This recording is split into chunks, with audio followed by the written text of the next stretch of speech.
Supremo é para julgar casos excepcionais. Garantir o funcionamento da Constituição. O Supremo Tribunal Federal, ele julga as instâncias. Fiscaliza as leis para a instância, a última, né? Ele analisa como última instância algum... Afinal, que corte é essa?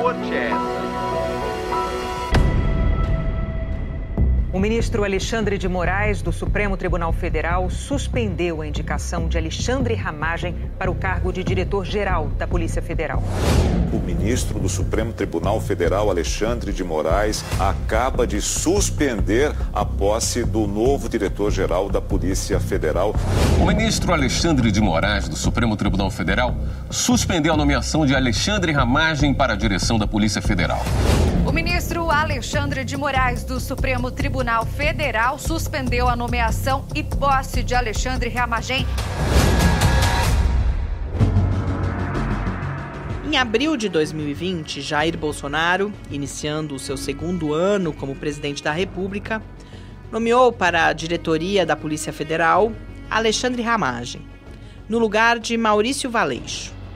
A exoneração de Valeixo tinha acontecido à revelia do, até então, ministro da Justiça de Bolsonaro, Sérgio Moro, que renunciou ao cargo, alegando que o presidente pretendia, com essa troca de comando, interferir politicamente na Polícia Federal. A nomeação foi suspensa. A decisão liminar foi do ministro Alexandre de Moraes, apreciando o mandado de segurança apresentado ao Supremo Tribunal Federal pelo PDT, o Partido Democrático Brasileiro. Outros 2 partidos também entraram com ações no STF, mas elas ficaram sem objeto depois que Bolsonaro desistiu da nomeação sem recorrer da decisão de Moraes. O caso de Ramagem, amigo pessoal de Bolsonaro, e no momento em que a gente grava esse episódio, réu junto com o ex-presidente por tentativa de golpe de Estado, se soma a outras ocorrências de decisões do Supremo contrárias às ações do chefe do Executivo. Na decisão, Alexandre de Moraes afirmou que havia indício de desvio de finalidade na escolha de Ramagem, com desrespeito aos princípios de legalidade, impessoalidade, moralidade e interesse público a serem observados pela administração pública. O ministro registrou que a função do Supremo é impedir atos incompatíveis com a Constituição. Essa não foi a primeira vez que o STF suspendeu nomeações do presidente da República. Em 2018, a ministra Carmen Lúcia suspendeu a posse de Cristiane Brasil no Ministério do Trabalho do governo Temer, depois da imprensa revelar que ela havia sido condenada em uma ação trabalhista. Antes, em 2016, nós tivemos um caso ainda mais emblemático. Foi quando o ministro Gilmar Mendes barrou a ida de Lula para a Casa Civil do governo Dilma Rousseff. A decisão, inclusive, foi citada por Alexandre de Moraes na liminar sobre Ramagem. O professor Diego Werneck Arguelles, do INSPER, o Instituto de Ensino e Pesquisa, que nós já conhecemos em episódios anteriores de Que Corte é Essa, associa esse impedimento à posse de Lula com o impeachment de Dilma em uma reflexão sobre os amplos poderes individuais dos ministros do STF para alterar o que acontece na política do país. Claro que tem muitas variáveis para explicar o que aconteceu e o eventual impeachment, mas acho que pouca gente negaria que houve um impacto naquele cenário, né, em como as pessoas se comportavam, como se construiu aquele cenário que levou ao impeachment da Dilma, com a suspensão da indicação de um ator tão relevante na relação com o Congresso como poderia ter sido o presidente Lula. Então, e eu novamente não estou nem entrando no mérito da decisão em si, embora ela seja controversa, mas chama a atenção que foi o ministro sozinho que fez isso. E o tribunal nunca se pronunciou sobre esse entendimento do ministro Gilmar Mendes naquele caso, né? Perdeu objeto antes que o tribunal pudesse fazer qualquer coisa. Porque quando você tem um ministro sozinho decidindo essas coisas, ainda mais quando são coisas dessa magnitude, com esse impacto político, é mais difícil você convencer as pessoas de que não tem politização ali. Basta ela ver quais os valores e interesses políticos a que ela associa a esse ministro, quem indicou. Aí sim, quando você tem essas variáveis, um ministro agindo sozinho, sem ouvir os colegas, para produzir determinado resultado na política, é muito difícil. Por exemplo, no caso da decisão do ministro Gilmar Mendes, é muito difícil você não olhar para naquele caso e ver que o ministro Gilmar Mendes tinha ali uma trajetória histórica de proximidade com certos atores da então oposição ao governo do PT, né? É mais complexo do que isso. Eu não estou afirmando que isso explica o comportamento dele, mas que, para quem tem essa informação e está olhando para aquele caso, é mais difícil você não levar a sério esse elemento se é um ministro só decidindo, e desse jeito, né? Porque o ministro fez questão de decidir sozinho esse tema quando poderia ter levado para os colegas. Então, acho que me parece que reforçaria percepções de politização da decisão quando ela é tomada individualmente. Diego Werneck observa, no entanto, que o próprio STF já alterou procedimentos internos para reduzir esse poder individual na corte, o que indicaria uma permeabilidade às críticas nesse sentido. Mas esse é um assunto para outro episódio. Você acha que o STF tem ultrapassado os limites do que deveria ser a sua atuação? Eu acho que não. Eu não acho que eles tomam atitudes em exagero, mesmo porque muitas vezes tem até votação entre eles o que eles pensam. Você acha que ele está ultrapassando o limite da atuação? Com certeza, acredito sim, mesmo sendo leiga, eu acredito que sim. Eles acham que eles são o dono do bife todo e não querem dividir com ninguém. Não acho. Eu acho que eles têm agido bem no limite deles, de função. E eu acho que o STF, enquanto instituição, é a que mais tem atuado junto à Constituição, que tem feito mais valer. Então, eu acho que é interessante eles se manterem regulando as leis e etc. Então você diria que você confia mais no Poder Judiciário do que no Poder Legislativo e Executivo? Sim.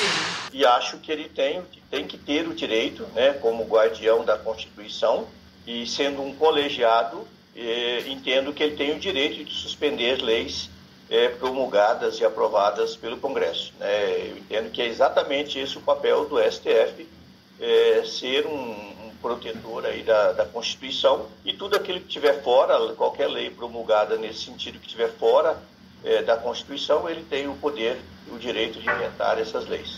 Se eu falar a verdade para você, eu não me acompanho, entendeu? Então eu não posso dizer nada nessa parte aí. Considerando tudo o que você sabe sobre a corte, você acha que o STF tem ultrapassado os limites do que deveria ser a sua atuação? Tipo assim, ele tá desrespeitando a Constituição, tá fazendo mais do que devia? Completamente, é abuso de poder. E ninguém fala nada que a caneta está na mão deles.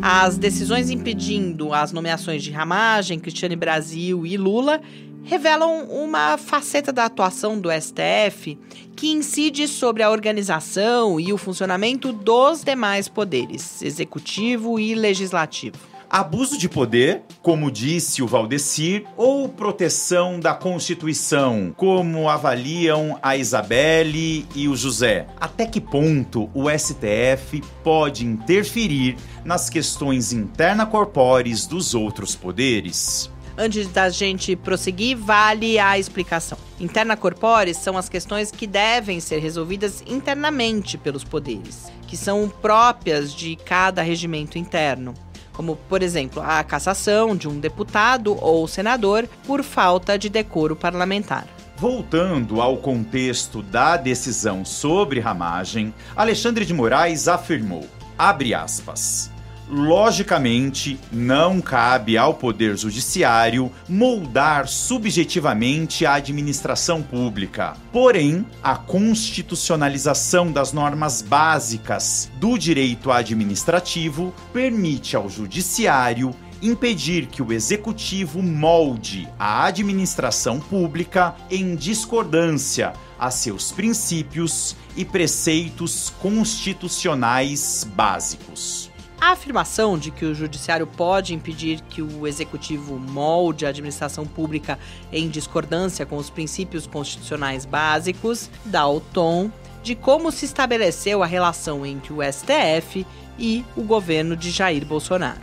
Durante os 4 anos de Bolsonaro como presidente, o STF teve que intervir em decisões do Executivo mais do que em qualquer outro momento da sua história, no sentido de tentar manter a administração pública alinhada aos tais princípios constitucionais básicos. Heloísa Machado de Almeida, professora na FGV Direito SP, que nós também já ouvimos antes aqui no podcast, conta como as suas pesquisas mostram que, dependendo da orientação política que domina o executivo em cada momento histórico, os partidos de oposição recorrem mais ao tribunal. No entanto, segundo a especialista, essa foi uma dinâmica que mudou no governo Bolsonaro. Se antes partidos derrotados no Congresso buscavam o Supremo para, como apresenta a professora Heloísa, uma terceira rodada de votações,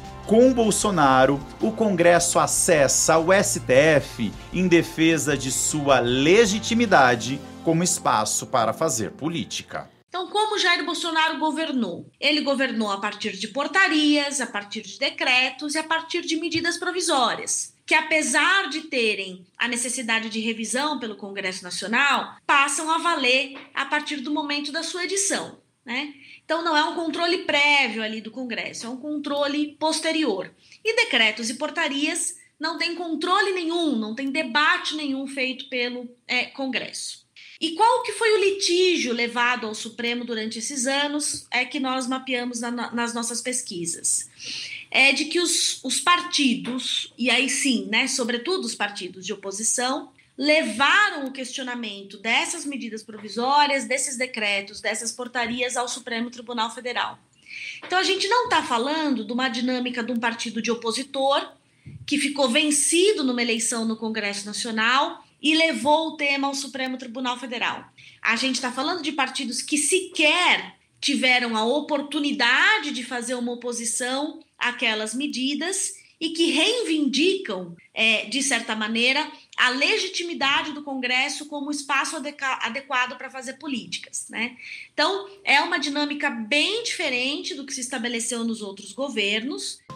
Mas não é só na interação com o Poder Executivo que a atuação do STF vai progressivamente sendo percebida como cada vez mais abrangente. Uma outra decisão que exemplifica essa atuação sobre o funcionamento dos demais poderes, neste caso do Poder Legislativo, foi a que impediu a reeleição dos presidentes da Câmara dos Deputados e do Senado. No dia 6 de dezembro de 2020, a maioria dos ministros votou contra a possibilidade de reeleição para a presidência das casas legislativas. A decisão da Corte impediu a reeleição dos presidentes da Câmara, Rodrigo Maia, e do Senado, Davi Alcolumbre, ambos do Partido Democratas. No caso da reeleição do presidente das casas, existe um dispositivo da Constituição dizendo que não caberia a reeleição indefinida dos membros das casas, né? Então, não tem muito segredo. Havia ali um abuso de forças.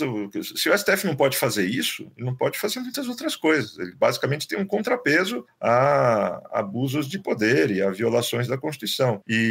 Então, em vez de fazer essa discussão em abstrato, acho mais produtivo fazer em específico. Nesse caso específico de reeleição dos presidentes das casas, a norma da Constituição dá uma pequeníssima margem de interpretação, e o STF estabeleceu qual é a interpretação. Se o STF não tem autoridade para interpretar a Constituição, a sua atribuição constitucional se esvazia. Se tem uma definição importante, a Constituição estabeleceu para evitar abuso de poder e centralização de poder em atores políticos que podem meio que monopolizar e sequestrar a presidência das casas, é uma norma constitucional absolutamente fundamental para o contrapeso, para a separação de poderes, para o equilíbrio do sistema partidário.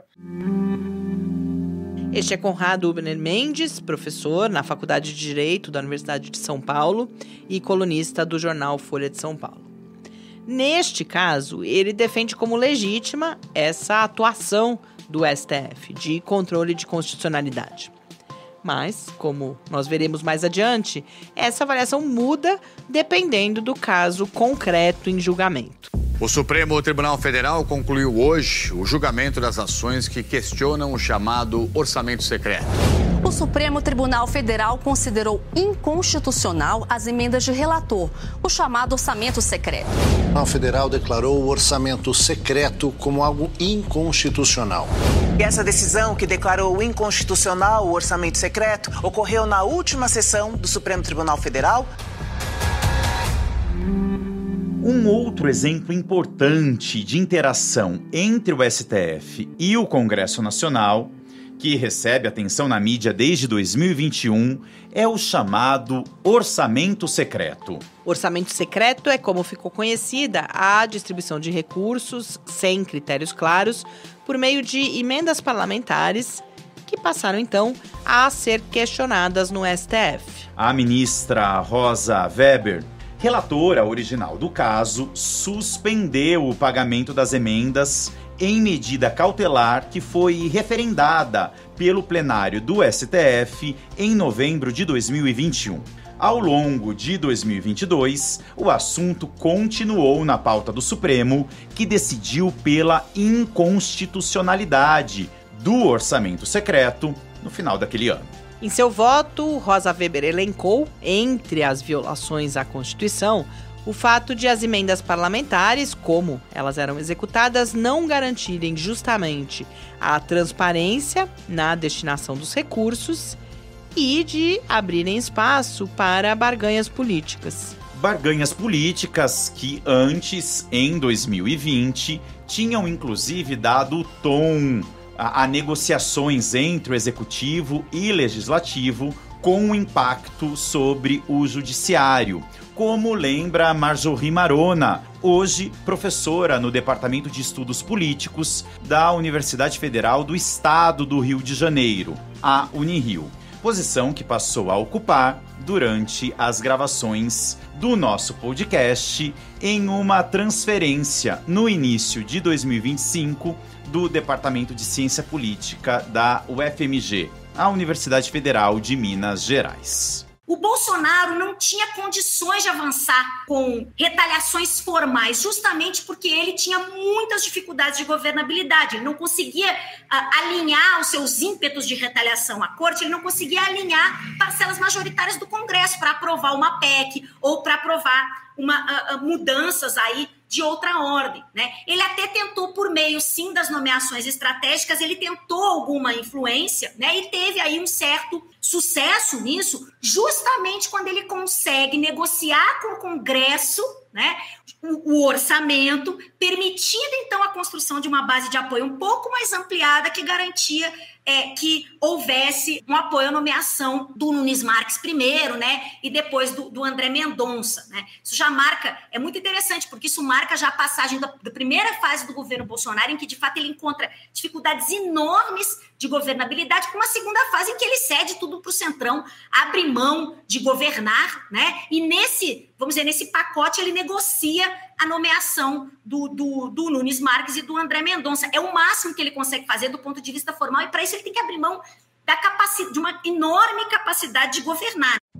O orçamento secreto segue sendo objeto de atenção no Supremo, hoje com relatoria do ministro Flávio Dino, que acompanha a execução de um acórdão firmado para concretizar novas regras na aprovação e na aplicação das emendas, e que também analisa pedidos de reconsideração e novos questionamentos. O tema, como vocês devem imaginar, segue também sendo motivo de tensão entre o STF e os demais poderes.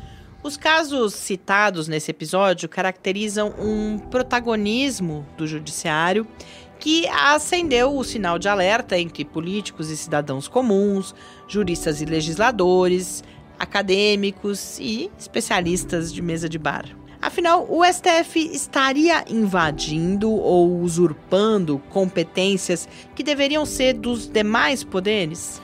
A chamada judicialização da megapolítica, que é quando as regras do jogo político são delegadas à deliberação do judiciário, é mais um elemento importante para a gente entender a construção da imagem pública do STF e, especificamente, como essa imagem se transforma. Mas, como apontam todos os especialistas com quem a gente conversou, é importante primeiro nós entendermos o que se quer dizer quando a gente fala que a atuação do STF é política.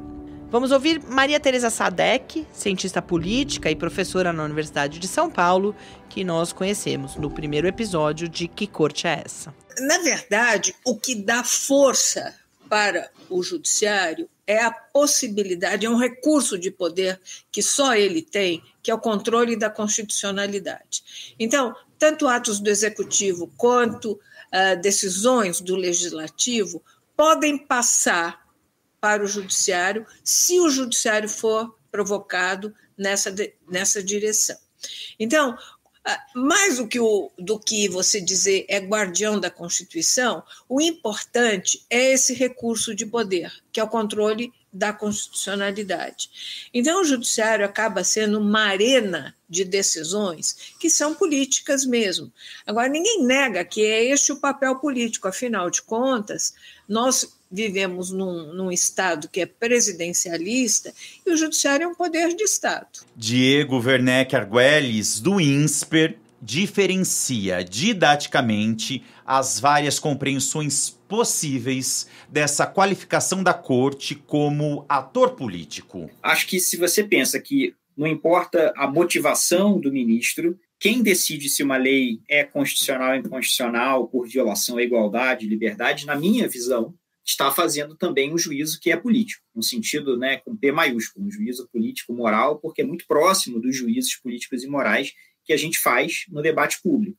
Mas, então, isso, qualquer tribunal minimamente poderoso que faça controle de constitucionalidade compartilha dessa característica. A segunda classificação proposta por Diego é a compreensão de atuação política como política ideológica, no sentido de identificação ideológica entre o responsável pela indicação do ministro e a direção das suas decisões na corte. O pesquisador cita os Estados Unidos como exemplo, apontando uma crise naquele país, e isso ainda antes da posse de Donald Trump, por uma percepção generalizada de alinhamento entre filiação partidária e direção dos votos na Suprema Corte.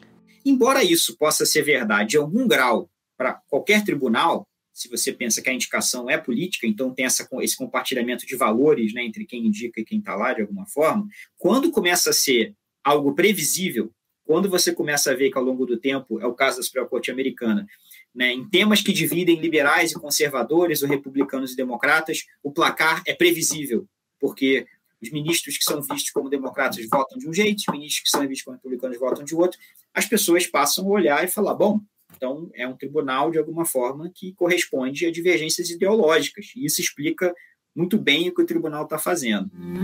Por fim, a terceira compreensão possível de um tribunal político é a de um tribunal que decide questões de alta magnitude política. No caso do Brasil, Diego Werneck Arguelles avalia que a principal característica é a observação atenta da conjuntura política. O que me parece que é característico do caso brasileiro, que eu não acho que é necessariamente o caso da Suprema Corte dos Estados Unidos, por exemplo, é um tribunal, não que decide ideologicamente, mas um tribunal que decide de uma forma que leva muito a sério, talvez de peso decisivo, a conjuntura política, ao que está acontecendo naquela semana, aos impactos dessa decisão, não para o Brasil de maneira mais estrutural, mas na briga política do momento, Então, e a gente vê que esse é um tribunal que está em sintonia com a política. Os nossos interlocutores também foram unânimes ao apontar limites à atuação do STF, ainda que expressem as suas preocupações, enfatizando diferentes aspectos dessa questão. Em geral, a argumentação parte da compreensão de que o momento específico na história do Brasil exigiu expandir a atuação do STF para, então, alertar sobre os riscos embutidos na transformação dessa expansão excepcional em hábito. Nós voltaremos à discussão sobre limites nos próximos episódios. Neste, trazemos ainda mais uma contribuição de Diego Werneck Arguelles, que retoma justamente o aspecto de poder individual dos ministros do STF, associado à atenção à conjuntura política que ele destacou antes. Mas um tribunal que escolhe decidir individualmente quando o ministro quer, um tribunal que tem poder para ficar em silêncio sobre um tema anos e anos, e de repente, quando faz sentido na pauta daquela semana para a política, o tema brota de volta para o tribunal decidir. Um tema que os ministros sozinhos têm essas alavancas todas nas mãos, né? Agora eu vou colocar esse caso, agora eu tiro, boto outro. É um tribunal que é muito permeável a cálculos políticos de ocasião.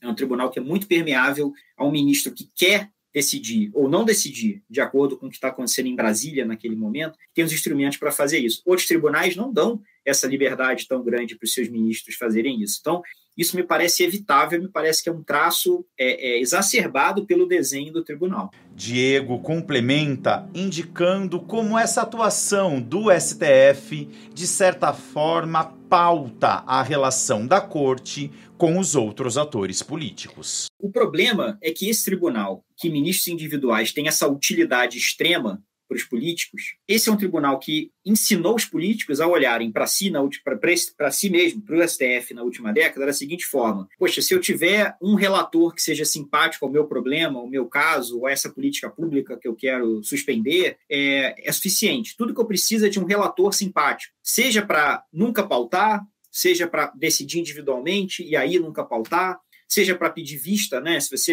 você não tem a simpatia do relator para um determinado tema ou problema, quem sabe um ministro pode pedir vista. Então esse é um tribunal que está o tempo todo, na última década, mandando para os atores políticos essa mensagem de que é verdade de que uma decisão monocrática às vezes vai fazer uma coisa com a qual você não concorda, mas também existe a promessa de que um dia eu vou poder monocraticamente dar algo que você precisa, que você não conseguiria de outra forma. Então o Supremo, ele foi se construindo, me parece, como esse resolvedor de problemas dos políticos muito flexível. E uma vez que você constrói essa percepção, é difícil você voltar atrás. Primeiro porque os políticos têm interesse em um tribunal assim.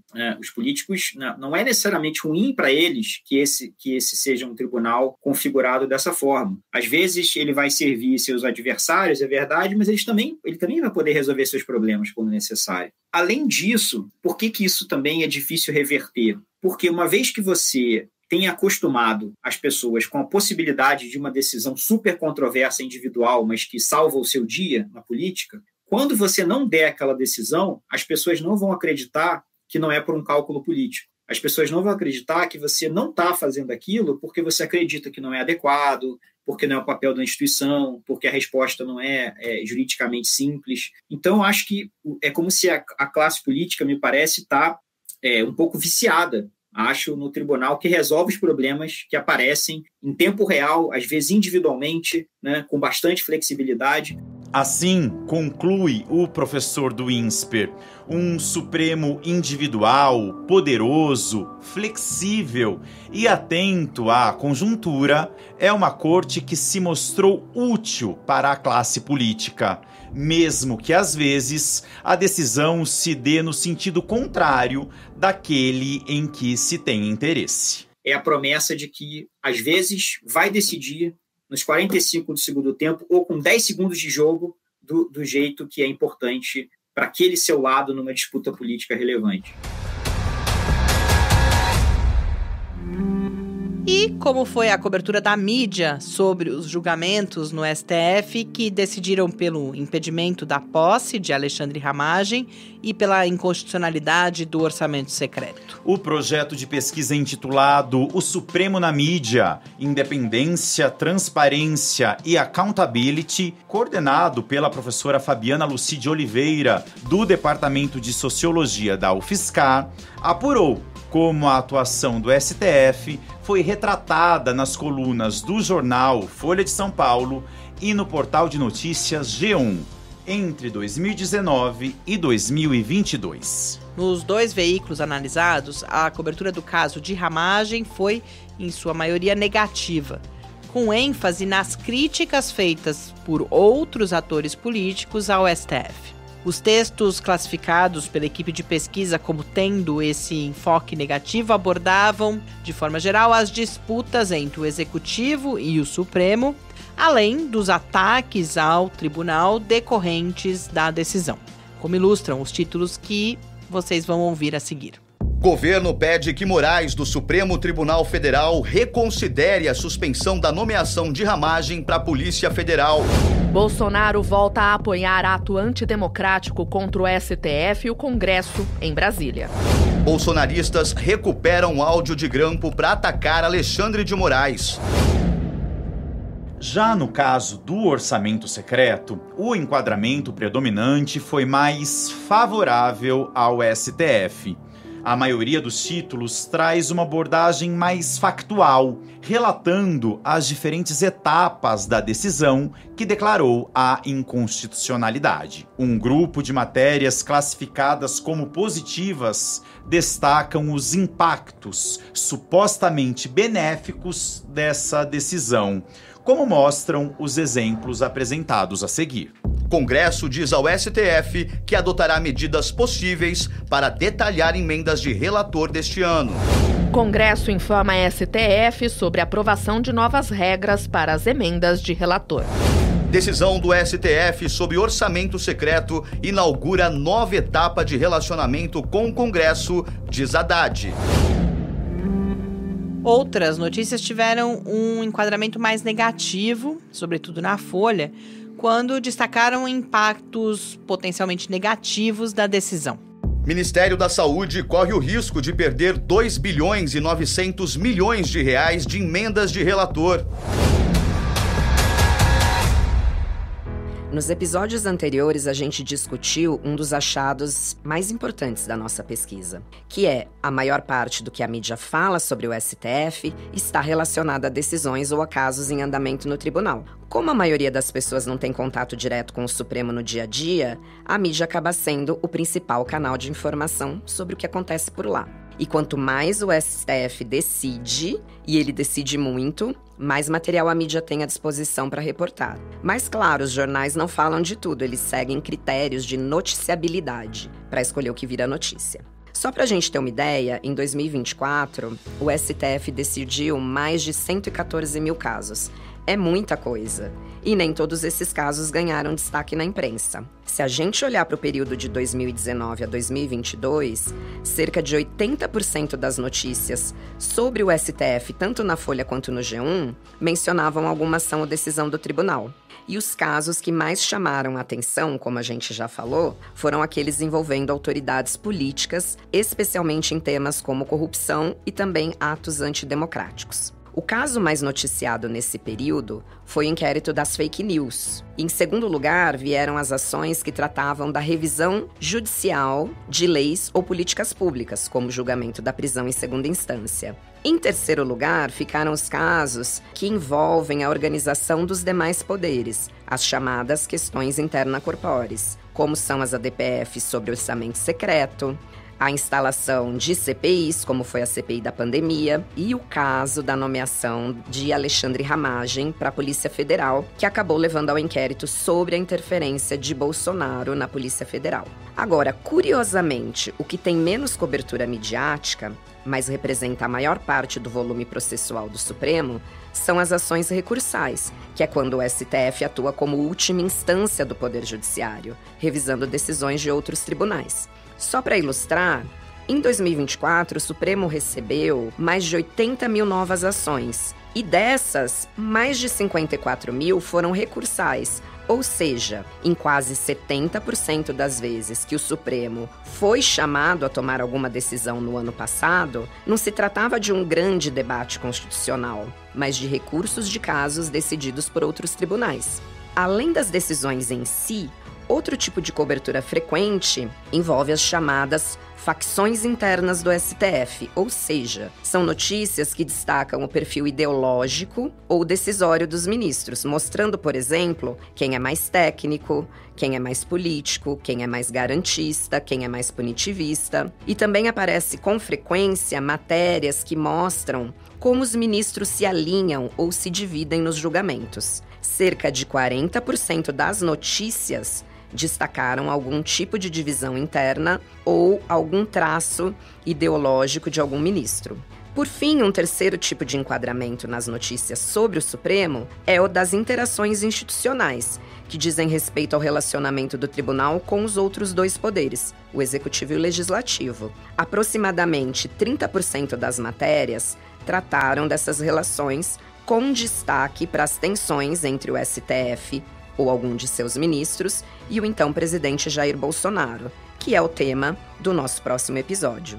Esses dados ajudam a entender não só o que chega até a população sobre o Supremo, mas também como isso chega e o impacto que isso pode ter na forma como o tribunal é percebido. A professora Fabiana Lucy de Oliveira, coordenadora do Núcleo de Estudos em Direito, Justiça e Sociedade, NEDJUS, fecha mais um episódio de Que Corte é Essa? Com a apresentação dessas diferentes categorias, ou seja, dos tipos de cobertura sobre o STF na mídia que as pesquisas têm identificado. Como você já deve saber, se você ouviu os episódios anteriores, e se não ouviu, volta lá antes de continuar. Nosso podcast é uma produção em parceria entre o NEDJUS e o Instituto da Cultura Científica da Universidade Federal de São Carlos, o ICC, com apoio da Rádio Fiscar e do Laboratório Aberto de Interatividade, o LAB. Eu sou Mariana Petzo. Eu sou João Juste. O podcast e a pesquisa coordenada pela professora Lucy tem apoio financeiro do CNPq, o Conselho Nacional de Desenvolvimento Científico e Tecnológico. Você pode ouvir todos os episódios e acessar outros materiais na página do projeto, a partir do endereço icc.ufiscar.br. No próximo episódio, nós seguimos falando de judicialização e críticas a um possível ativismo judicial, tratando de casos como o Estatuto do Desarmamento e a demarcação de terras indígenas. E com isso, afunilando nosso olhar para a tensão entre o STF e Jair Bolsonaro. Nos encontramos por lá. O podcast Que Corte é Essa? Integra os resultados do projeto de pesquisa O Supremo na Mídia, Independência, Transparência e Accountability, financiado pelo Conselho Nacional de Desenvolvimento Científico e Tecnológico, CNPq, processo número 4084/2022-1. O projeto de pesquisa tem a coordenação de Fabiana Lucy de Oliveira, docente no departamento e no programa de pós-graduação em Sociologia da Universidade Federal de São Carlos. Fabiana Lucy de Oliveira idealizou o podcast e seu argumento original junto com Mariana Petzo, diretora do Instituto da Cultura Científica da UFSCar, e Tárcio Minto Fabrício, do Laboratório Aberto de Interatividade para a Disseminação do Conhecimento, o LAB. A direção-geral é de Mariana Petzo e a coordenação acadêmica de Fabiana Lucy de Oliveira. Pesquisa, roteirização e apresentação de Mariana Petzo e João Juste, que recebeu bolsa de apoio à difusão do conhecimento do CNPq para a realização do projeto. Entrevistas com especialistas foram feitas por João Juste. Demais entrevistas foram realizadas pela equipe do projeto de pesquisa. Com bolsas de iniciação científica da FAPESP, participaram Ana Lívia Ventura Mazinelli e Felipe Silva de Campos. Gabriel Garcia Moreira e Thalita Silva Costa Bueno foram bolsistas de iniciação científica do CNPq. Compuseram a equipe também as doutorandas Desirê Ferreira Marques Ribeiro, Lorena Cristina da Silva Melo e Thalita Passos de Lima Van Hout. A identidade sonora, captação e edição de áudio são de Gustavo Camilo, da Rádio Fiscar. Vozes complementares são de Eduardo Sotomayor e Estela de Oliveira. Identidade visual de Henrique Mateus. Edição de entrevistas em vídeo de Maurício Xavier. Site por Mailon Martins de Melo, Mariana Petzo e Analice Gaspar Garcia.